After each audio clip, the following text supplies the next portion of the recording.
Hello, welcome back to the channel. Today we're diving straight into creating an art collection catalog in Notion, your digital workspace for note-taking, project management, and more. First things first, you'll want to open up a new page in Notion. This is going to be the home of your art collection catalog.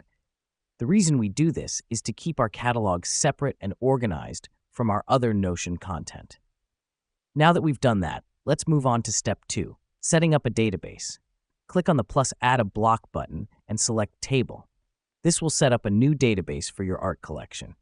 A database is crucial in keeping everything in order and easily accessible.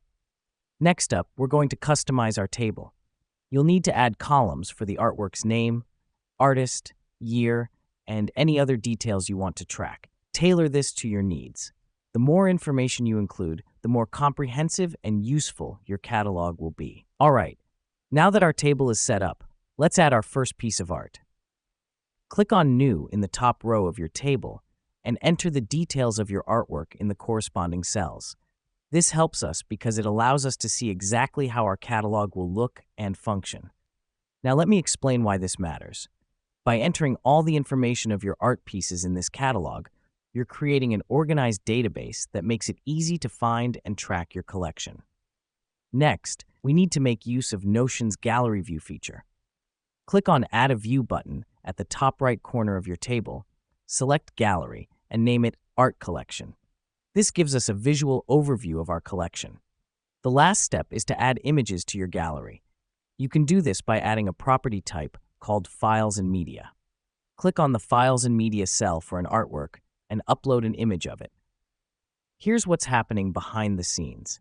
Notion stores these images and displays them in your gallery view. And there you have it.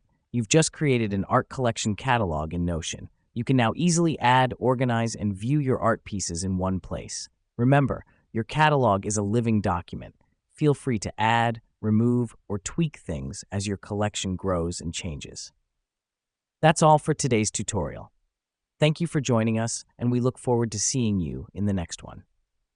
Keep creating, keep organizing, and most importantly, keep exploring the endless possibilities of Notion.